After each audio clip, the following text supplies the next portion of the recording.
Puji Tuhan, shalom bagi kita semuanya. Puji syukur bagi Tuhan yang sudah membawa kita sepanjang minggu ini. Kita ada dalam pemeliharaan Tuhan dan hari ini kembali kita dibaik Tuhan. Kami mengundang kita bangkit berdiri, Bapak Ibu yang dikasihi Tuhan. Kita mau siapkan hati kita untuk menyembah Tuhan pagi hari ini. Terima kasih buat kasih dan anugerah-Mu dalam hidup kami Tuhan. Kami ada hari ini semua karena kebaikan Tuhan. Kami bisa berdiri di tempat ini karena anugerah Tuhan. Dan izinkan pagi hari ini kami datang membawa persembahan kami, membawa syukur kami, membawa hidup kami Tuhan. Engkau berkenan di atas ibadah ini, di atas persembahan kami. Dan biarlah Kau nyatakan kasih-Mu, kuasa-Mu di tempat ini.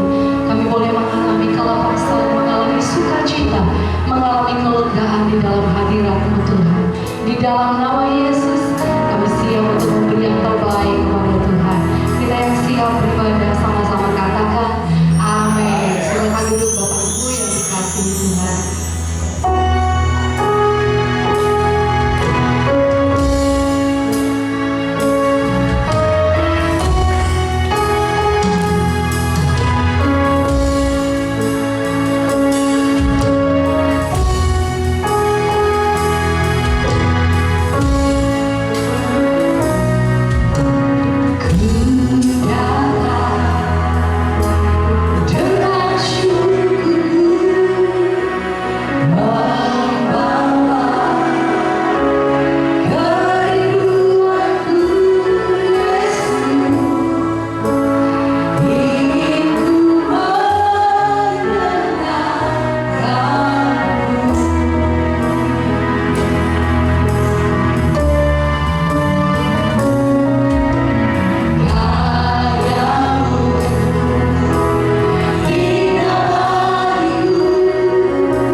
tempat ini Tuhan. Sebentar kami akan bersorak-sorai meninggikan nama Tuhan, bertahta di atas pujian umat-Mu. Dalam nama Yesus kita yang mau bersorak, bertepuk, bahkan menari bagi Tuhan. Sama-sama katakan amin. Haleluya. Saudara merasakan kasih sayang Tuhan dalam hidup saudara, amin. Yang merasakan kasih sayang Tuhan, lambaikan tangannya Bapak Ibu. Salam kanan kirimu, katakan Yesus begitu mengasihimu, Yesus begitu mencintaimu. Itu sebabnya kita mau menari di hadapan Tuhan. Walaupun dunia tidak selamanya manis, tidak selamanya baik, tapi bersama Tuhan kita mau terus menari dan percaya. Haleluya. Mari semuanya berikan tepuk tangan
Mari siapkan hati kita untuk firman Tuhan, dan kita juga akan membawa persembahan kita kepada Tuhan.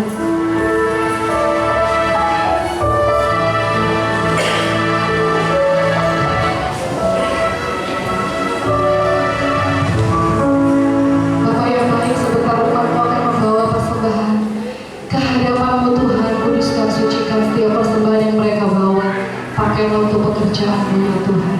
Di dalam nama Yesus kami memberi dengan sukacita. Amin.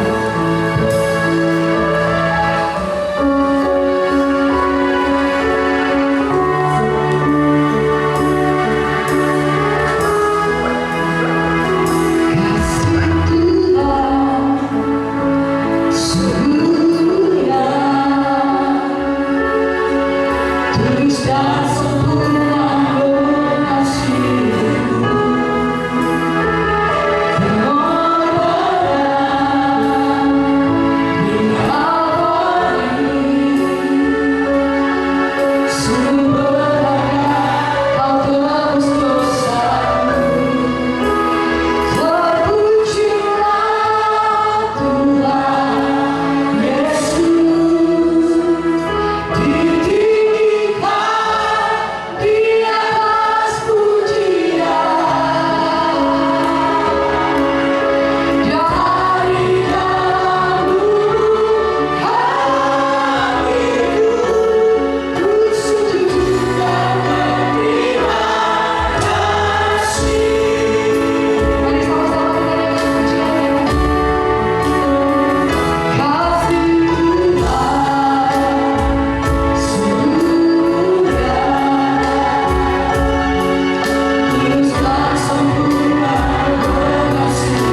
Terima kasih Tuhan.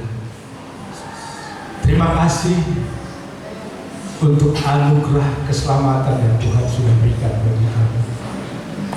Terima kasih untuk pemeliharaan Tuhan yang berlangsung sampai hari ini. Kami tidak kekurangan karena Tuhan menjadi gembala dalam hidup kami. Kami juga berterima kasih Tuhan, di mana oleh karena kasih-Mu kami boleh dihantar di tahun 2026 ini. Kami bersyukur atas kasih-Mu, atas anugerah-Mu, atas pemeliharaan-Mu di dalam hidup kami. Bapak Ibu Saudara, lihatlah, begitu Tuhan mengasihi kita, Dia terus memelihara hidup kita. Kita katakan terima kasih kepada Tuhan. Berterima kasih kepadanya bukan hanya dengan ucapan mulut kita. Berterima kasih kepada Tuhan bukan hanya ucapan bibir mulut kita, tetapi kita ingin berterima kasih melalui sikap hati kita, melalui tindakan dan perbuatan kita di dalam hidup kita. Kami berterima kasih Tuhan. Untuk itulah kami selalu datang, ingin memberi yang terbaik bagi Tuhan. Terima kasih Tuhan, kami boleh ada pada pagi hari ini di tempat ini, dan kami rindu untuk memuji Tuhan. Kami rindu untuk menyembah Tuhan. Kami percaya penyembahan kami menjadi satu persembahan yang harum dan berkenan bagi Tuhan. Tuhan Yesus, pada siang hari ini kami rindu mendengarkan sabda Tuhan. Kami rindu dibekali dalam menjalani tahun 2026 yang kami jalani saat ini. Kami rindu Tuhan, biarlah firman-Mu boleh menuntun kami, agar kami boleh menjalani hari ini bersama dengan Tuhan dan melewati segala gelombang dan pergumulan dalam hidup tahun 2026 ini, dan kami boleh berada pada posisi yang menang karena kami tahu kami bersama dengan Tuhan. Ada Tuhan yang membela kami, ada Tuhan hadir dalam pergumulan hidup kami, karena Engkau mempunyai kuasa lebih daripada segala-galanya yang ada dalam pergumulan hidup kami. Terima kasih Tuhan, terima kasih. Kami siapkan hati kami untuk mendengarkan firman Tuhan pada siang hari ini. Kita yakin itu diberkati oleh firman Tuhan. Sama-sama kita katakan amin. Silakan duduk Bapak Ibu. Shalom bagi kita semuanya. Sekali lagi shalom. Ya, puji Tuhan. Bapak Ibu Saudara,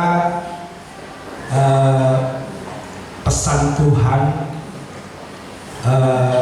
mungkin ini ya salah satu di antara pesan Tuhan yang akan menjadi tuntunan dalam hidup kita dalam menjalani tahun 2026 ini. Tema firman Tuhan adalah dari teater. Coba.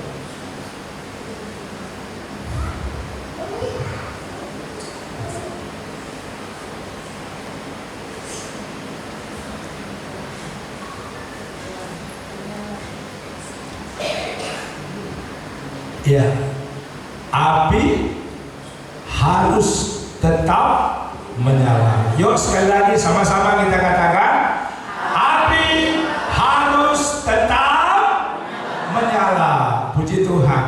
Bapak Ibu Saudara, kalau kita berbicara tentang api, ya, api itu sangat berguna dalam kehidupan kita manusia. Api itu bisa menghangatkan, api itu bisa memasak untuk nasi kita, bisa memasak sayur dan berbagai macam masakan yang lain Bapak Ibu. Nah, di sini saya coba kasih ilustrasi bagi kita, yaitu ilustrasi tentang kompor gas gitu ya. Kita punya kompor gas di rumah, ya. Ya mungkin kita punya kompor gas semua ya.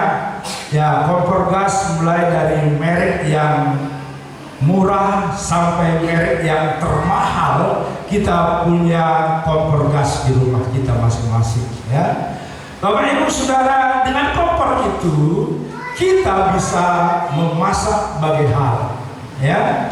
Nah, kompor sehebat apapun ya, merek apapun ya, kalau apinya padam, apinya tidak bisa digunakan, maka tidak ada gunanya.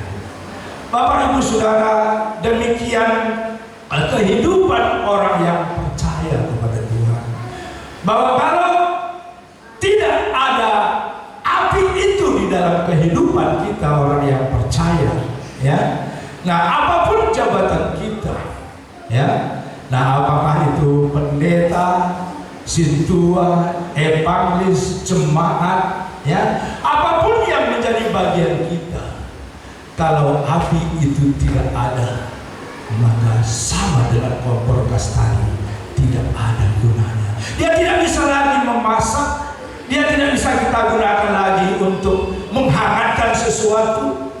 Hambar. Demikian juga kehidupan orang yang percaya, kalau itu api tidak ada di dalam hidup orang yang percaya, maka hidup orang percaya itu terasa hambar sekali. Ya, tidak ada gunanya, tidak menjadi berkat lagi bagi orang lain. Makanya di dalam firman Tuhan hari ini, api harus tetap menyala.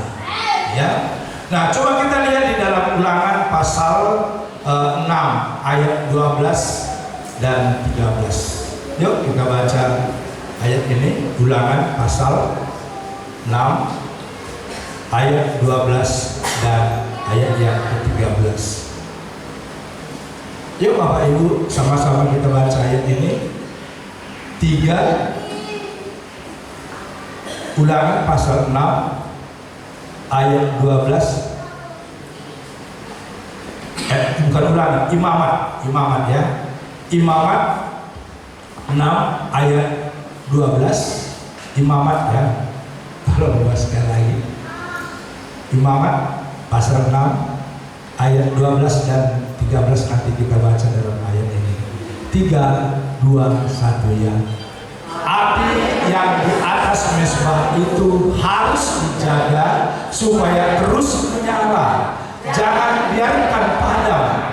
Tiap-tiap pagi imam harus menaruh kayu di atas mezbah, mengatur korban bakaran di atasnya, dan membakar segala lemak korban keselamatan di sana. Ayat yang ke-13, harus dijaga supaya api tetap menyala di atas mezbah. Janganlah biarkan padam. Sama-sama kita katakan, janganlah biarkan padam.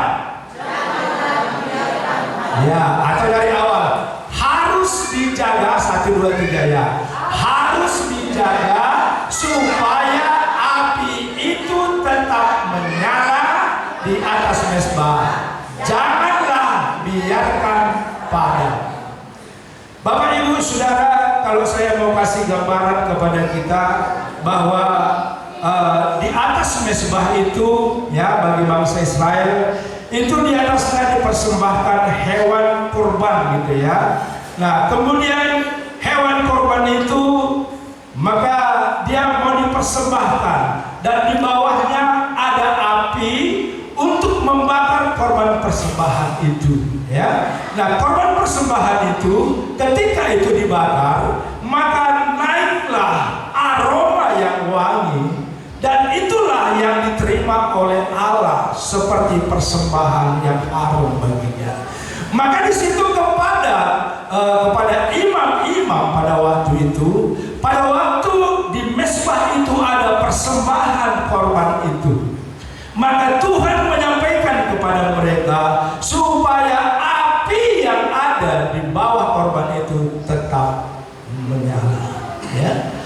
supaya apa?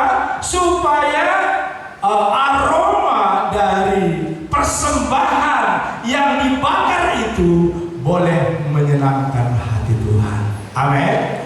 Nah, Bapak Ibu, ya, api yang dimaksudkan di sana bukan hanya tata ibadah di tengah-tengah bangsa Israel, tetapi itu adalah satu disiplin rohanian di mana kita sebagai anak-anak Tuhan harus memiliki api itu di dalam hidup kita, supaya api itu tetap berada pada kobaran tertentu, dan dia boleh menyala terus sehingga dari hidup kita boleh mengeluarkan sesuatu yang harum dan yang berkenan bagi Tuhan. Bapak Ibu Saudara, kalau kita melihat di dalam 1 Tesalonika pasal yang kelima ayat 19, di sana dikatakan jangan padamkan roh, ya. Nah, di sini kita melihat bahwa Rasul Paulus, ya, mengingatkan kepada jemaat supaya, ya, roh itu yang ada di dalam hidup orang yang percaya jangan sampai padam, begitu ya. Nah, kalau roh itu sampai padam, maka ada, ya, hal yang tidak baik, artinya bisa kehilangan sukacita, bisa kehilangan damai sejahtera, tidak ada lagi semangat dan seterusnya, Bapak Ibu. Ya, maka Rasul Paulus mengatakan jangan biarkan padam. Ya, nah, jangan padamkan roh. Tuhan sudah memberikan roh kepada kita, ya, maka roh itu kita pelihara, ya. Sebagaimana itu kita tahu bahwa bangsa Israel, ya, api yang menyulut persembahan itu sesungguhnya berasal dari Tuhan, ya, berasal dari Tuhan itu apinya. Coba kita lihat di dalam Imamat pasal 9 ayat 24, saya bacakan saja di sini. Dan keluarlah api dari hadapan Tuhan, lalu menghanguskan korban bakaran dan segala lemak di atas mezbah. Tatkala seluruh bangsa itu melihatnya, bersorak-sorailah mereka, lalu sujud menyembah. Di kalimat yang pertama dikatakan, dan keluarlah api dari hadapan Tuhan. Nah, jadi pada waktu ada mezbah itu, ya, sudah ada persembahan di sana, lalu api itu didatangkan oleh Tuhan sendiri, ya. Nah, itu artinya bahwa api roh yang ada di dalam diri kita itu sesungguhnya berasal dari Tuhan, yaitu Roh Kudus, Roh Allah yang diberikan oleh Tuhan. Tetapi yang menjaganya adalah kita sendiri. Pertanyaannya, apakah bisa roh itu padam dari hidup orang yang percaya? Bapak Ibu Saudara, bisa, ya, bisa. Roh itu padam pertama karena menolak suara roh itu sendiri. Bapak Ibu Saudara, ya, mungkin, ya, kita sudah pernah bahwa ada berkata-kata di dalam hati kita, ada suara yang menuntun kita. Ya, katakanlah misalnya, ya, ambil pelayanan yang ada di tempat ini misalnya, ya udah, ayo, itu, ambil bagian di situ. Ada di dalam hati kita, di mana kerinduan itu sebenarnya sudah didorong, sudah dinyatakan oleh roh itu di dalam diri kita. Tetapi mungkin kita berpikir, aku tidak mampu, aku tidak sanggup, aku ini tidak ada apa-apanya. Padahal roh sudah berkata, ya udah, kau masuk dalam bagian pelayanan ini. Bapak Ibu, sekali, dua kali kita tolak, ya, mungkin masih ada datang. Tetapi kalau suara itu makin lama makin kita redam, makin lama makin kita tolak, makin lama makin kita tinggalkan, maka pada akhirnya roh itu bisa sulit untuk kita dengar di dalam hidup kita. Jadi pertama sekali ya, bahwa roh itu bisa padam karena kita menolak suara roh itu sendiri. Maka kedua yaitu melakukan dosa dengan sengaja berulang-ulang. Nah, sebenarnya sebelum orang yang percaya itu melakukan suatu tindakan, katakanlah berbohong, ya, katakanlah misalnya ya tidak jujur, ya. Nah, Tuhan sudah mengingatkan, ya, Tuhan sudah mengingatkan, ya. Nah, tetapi tetap dilakukan. Jangan. Nah, Bapak Ibu, ya, ini membuat Roh Kudus terluka, gitu ya. Nah, jadi melakukan dosa berulang-ulang tanpa lagi mendengarkan suara roh itu yang berbisik kepada kita, maka roh itu bisa tidak lagi bisa kita dengar, saudara. Dia menjadi padam. Dan yang ketiga adalah menolak karunia roh. Ya. Ya, coba kita lihat dulu di dalam 1 Korintus pasal 12 ayat 4 sampai dengan ayat yang 10. Yuk, tampilkan dulu.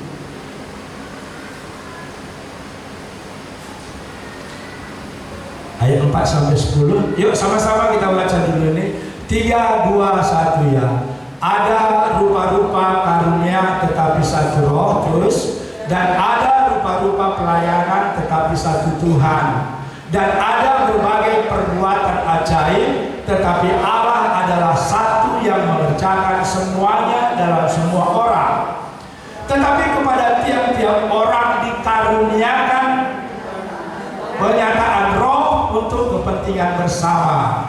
Sebab kepada yang seorang roh memberikan karunia untuk berkata-kata dengan hikmat, dan kepada yang lain roh yang sama memberikan karunia berkata-kata dengan pengetahuan. Kepada seorang roh yang sama memberikan iman, dan kepada yang lain ia memberikan karunia untuk menyembuhkan. Kepada seorang roh memberikan kuasa untuk mengadakan mujizat, dan kepada yang lain ia memberikan karunia untuk bernubuat, dan kepada yang lain lagi ia memberikan karunia untuk membedakan bermacam-macam roh. Kepada yang seorang ia memberikan karunia untuk berkata-kata dalam bahasa roh, dan kepada yang lain ia memberikan karunia untuk menafsirkan bahasa roh itu. Ya, iya, udah sampai di situ ya. Jadi kita melihat bahwa dari penjelasan ini ada beberapa ya karunia roh.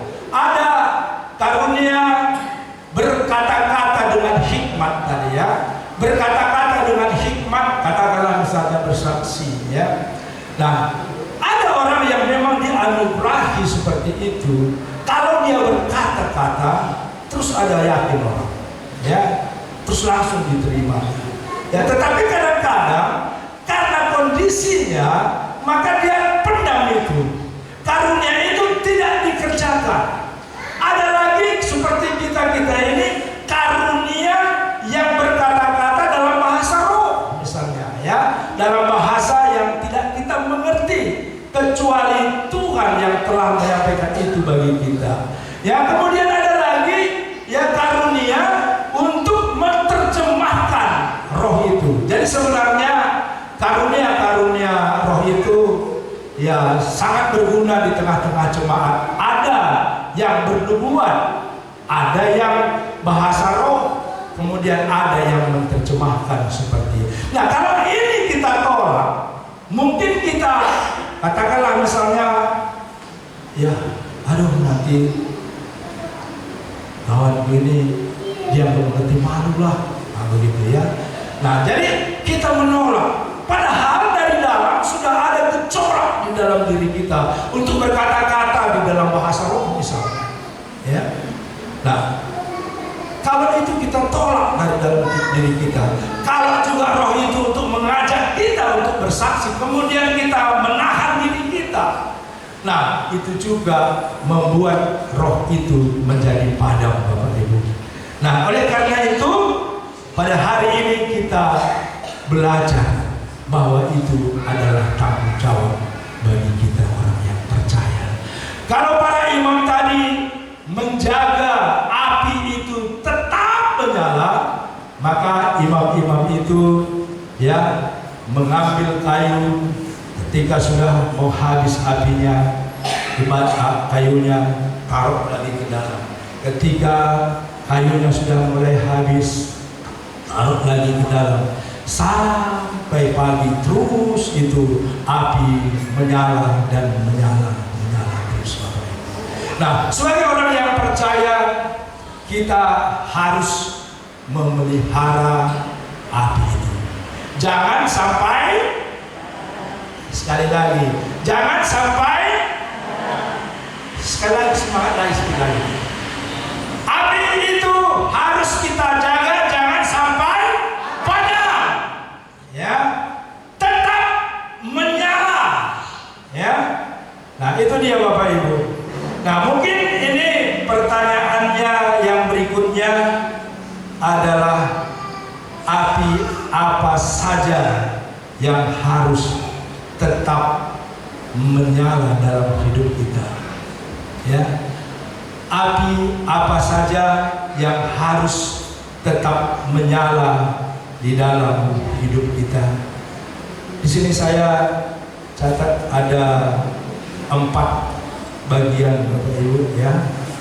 Ada 4 bagian.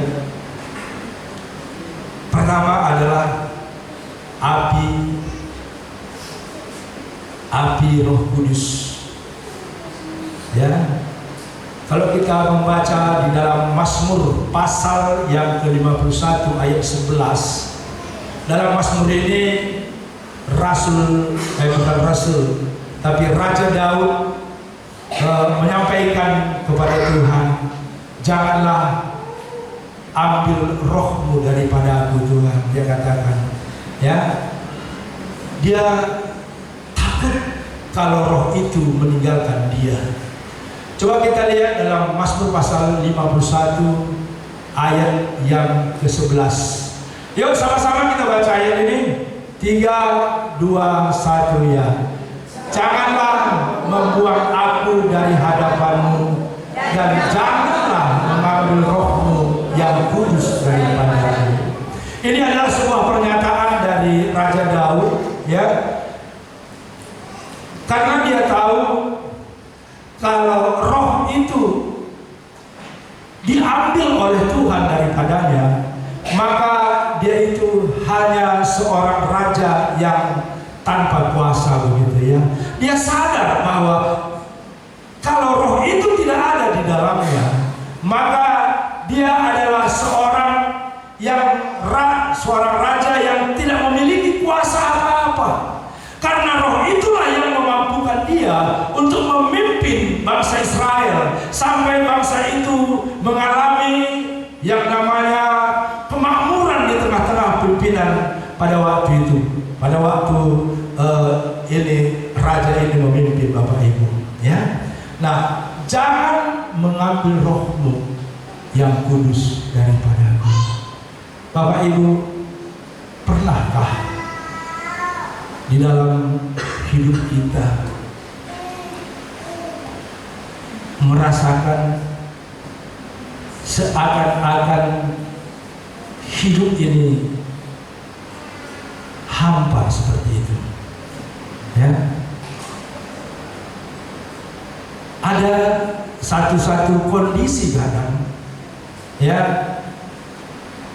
hidup ini seakan tidak ada gunanya, seperti itu, ya. Nah, Bapak Ibu, dalam keadaan seperti inilah kadang-kadang kita perlu melihat ke dalam diri kita, apakah roh itu masih ada di dalam kita atau tidak. Ya, menjadi perenungan bagi kita. Ya, kenapa aku merasakan tidak ada sukacita? Kenapa aku sepertinya kehilangan sesuatu dalam diriku?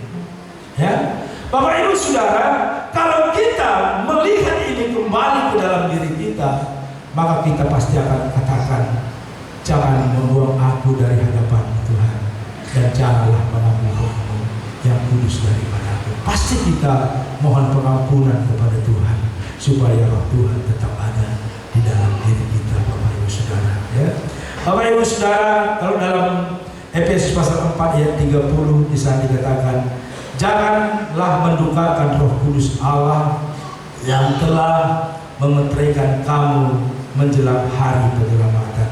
Ya, di sana dikatakan, janganlah kamu mendukakan Roh Kudus. Ya, lewat tindakan kita, lewat perbuatan kita, lewat kata-kata kita, bisa Roh Kudus itu menjadi padam, bisa Roh Kudus itu menjadi menduga, gitu ya. Tetapi begini dia, kalaupun dia itu, ya, mungkin melalui kata-kata kita, melalui tindakan kita, dia tidak akan langsung meninggalkan kita. Amin. Dia akan terus menuntun kita, ya. Dia akan terus membawa kita untuk pemahaman-pemahaman yang lebih dalam. Bukan berarti bahwa ketika kita berdosa terus Tuhan meninggalkan kita, enggak seperti itu dia. Maka kita akan terus dituntun supaya kita menemukan bahwa kita insaf, kita sadar, dan kita mau bertobat dan melakukan kehendak Tuhan. Kemudian yang kedua adalah api penginjilan, ya. Nah, Bapak Ibu, yang harus kita jaga jangan sampai padam. Pertama tadi adalah api, yaitu api Roh Kudus. Kemudian yang kedua adalah api penginjilan. Bapak Ibu Saudara, api penginjilan itu berbicara tentang cinta terhadap jiwa-jiwa, gitu ya. Nah, kalau sampai kita tidak peduli dengan orang lain yang ada di sekeliling kita, maka ini artinya bahwa api penginjilan di dalam diri kita sudah mulai padam ya. Bapak Ibu Saudara, saya mau saksikan bahwa tadi malam ketika kami pulang dari Bangun Purba, ya, dari Bangun Purba, karena cucu ini kurang sehat, maka kami singgah di rumah sakit yang ada di Amplas, seperti itu. Bapak Ibu, di dalam mobil itu, dalam mobil yang saya bawa, ada seorang yang bermarga Pranyenangin, gitu ya. Ibu ini, dia cerita dulu sebelumnya. Dia bilang, Pak Ginting, saya tadi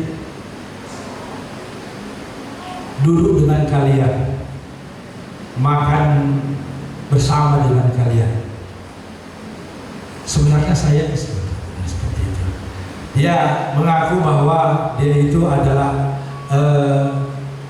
berkepercayaan yang tidak sama dengan kita, seperti itu, ya. Nah, jadi kenapa begitu? Saya bilang, oh iya, saya sekalipun berbeda agama kita, saya mau sama dengan kita. Dan apa yang dihilangkan tadi kami nikmati, katanya. Loh, kok begitu? Saya bilang. Nah, kemudian cerita terus seperti itu. Kemudian saya bilang, gini Ibu, hidup kita ini satu waktu akan berhenti. Suatu waktu nanti kita akan mati. Tapi yang menjadi penting bagi kita di situ, setelah kita mati, hanya dua tempat, saya bilang, surga atau neraka. Saya bilang seperti itu, saudara. Nah, jadi kita perlu mengambil kepastian di dalam.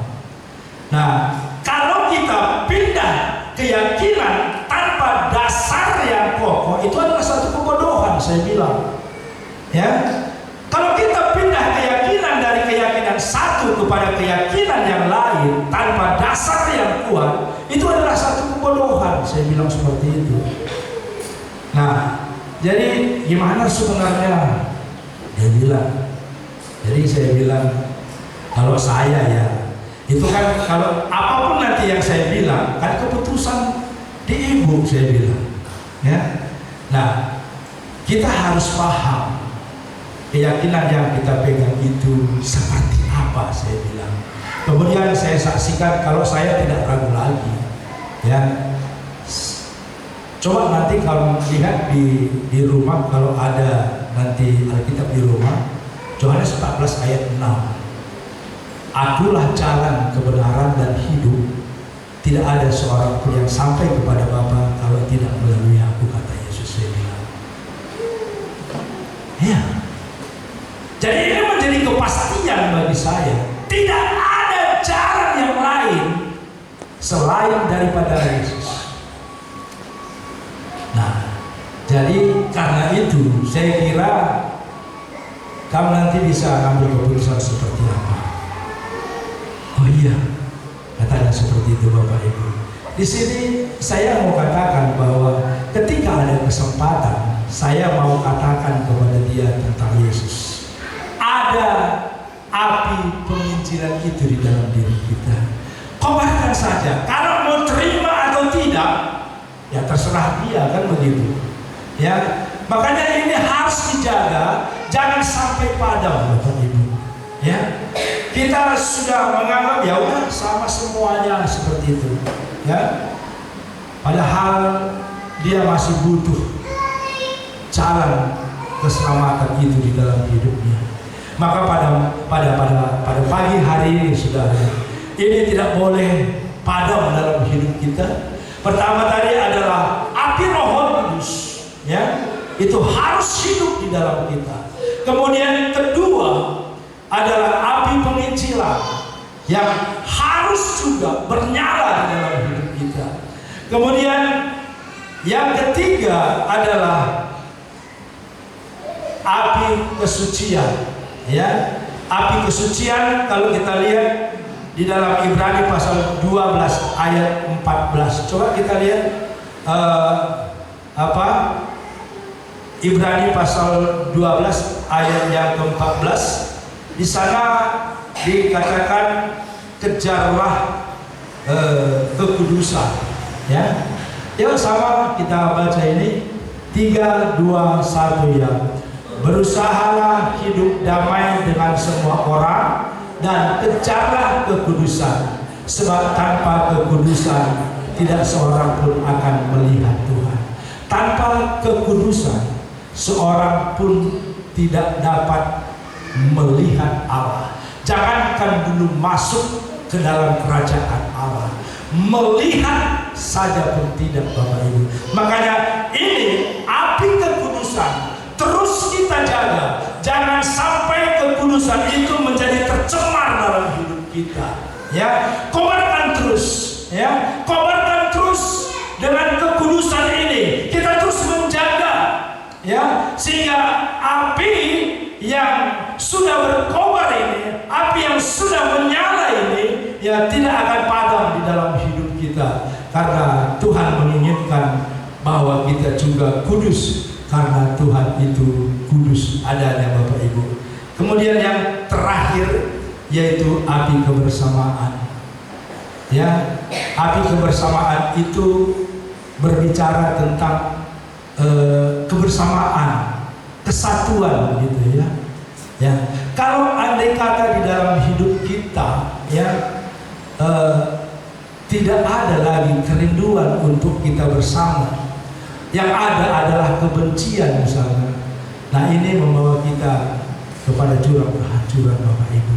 Tetapi semangat kebersamaan, ya, apapun yang menjadi bagian kita, Bapak Ibu, ya, kita harus mengutamakan kebersamaan. Kalau orang yang memiliki kebersamaan di dalam hidupnya, maka di sana pasti ada pengampunan.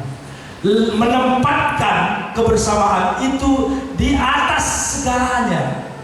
Ya, kalau ada pun kesalahan teman kita yang lain, ya, kesalahan itu tidak akan diperbesar karena kita menjaga kebersamaan. Amin. Ya, kebersamaan itu sangat penting dalam hidup kita. Jangan sampai kita terpecah-pecah satu dengan yang lainnya karena kita tidak memiliki kebersamaan di dalam hidup kita. Ini api ini tidak boleh sampai padam di dalam hidup kita, saudara. Saya kira kita ya punya kelebihan dan kekurangan. Ya, semua kita, ya, kita pelayan-pelayan yang ada di sini juga punya kelebihan dan kekurangan. Ya, nah, sama-sama kita jemaat pun pasti ada kelebihan dan kekurangan. Jangan karena kelebihan seseorang menjadi sombong. Jangan ada karena kekurangan seseorang menjadi minder. Kita harus tempatkan, Bapak Ibu, kebersamaan itu di atas dari semuanya. Sehingga semakin hari ada terasa kebersamaan, ada kekeluargaan di dalam hidup kita. Kekurangan dan kelebihan bukan jadi pemisah. Karena itu menjadi satu kesatuan. Sekalipun kita berbeda, baik suku, bangsa, bahasa, dan karakter dan sebagainya, Bapak Ibu. Ya, tetapi tempatkanlah selalu kebersamaan itu adalah segala-galanya di dalam hidup kita. Bapak Ibu Saudara, pada hari ini firman Tuhan sudah kita dengar, Bapak Ibu, dengan segala kekurangan yang ada pada saya juga, ya. Nah, saya tahu ya kita juga punya kekurangan dan juga ya pasti ada kelebihan. Walaupun mungkin kelebihan saya tidak saudara lihat, gitu ya. Kelebihan saya juga ada, tapi mungkin kelebihan itu saudara tidak lihat. Nah, kekurangan saya juga ada, mungkin kekurangan itu juga ya bisa dilihat. Nah, tetapi kalau saudara adalah bagian dari hidup saya, jemaat yang ada di sini. Nah, kalau dalam kekurangan saya, Bapak Ibu doakan saya, amin. Iya. Nah, Pak Ginting ini kayaknya kaku sekali ini misalnya, kan gitu. Ya, doakan. Ya. Saya tahu kadang-kadang kan khotbah ini pun kadang bisa kaku gitu ya. Tapi kadang-kadang bisa lancar, seperti misalnya ini permen saya ini, Bapak si Ica, dengan senyumnya kadang-kadang dia kan, dengan gayanya dia mantap dia berkhotbah. Dengan Pak Ica lagi dengan senyum, kemudian semangat, kata-kata yang lebih baik begitu ya. Nah, tapi mungkin kalau dibandingkan dengan mereka, ya mungkin saya jauh dengan mereka. Tetapi bukan berarti itu menjadi menjadi hal yang negatif bagi saudara. Yang kurang didoakan supaya lebih sempurna, yang lebih supaya terus Tuhan tambahkan karunia yang lebih berkualitas lagi, ya, sehingga semuanya akan menjadi kebaikan. Amin. Iya, kita boleh maju bersama, kita boleh sama-sama mendukung, kita boleh sama-sama mendoakan. Dalam segala sesuatunya pasti akan menjadi lebih baik. Yang setuju katakan amin. Ya, puji Tuhan. Baik Bapak Ibu, sama-sama kita bangkit berdiri, kita angkat pujian kepada Tuhan. Kasih Tuhan begitu. Sempurna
bersama dengan kami Tuhan.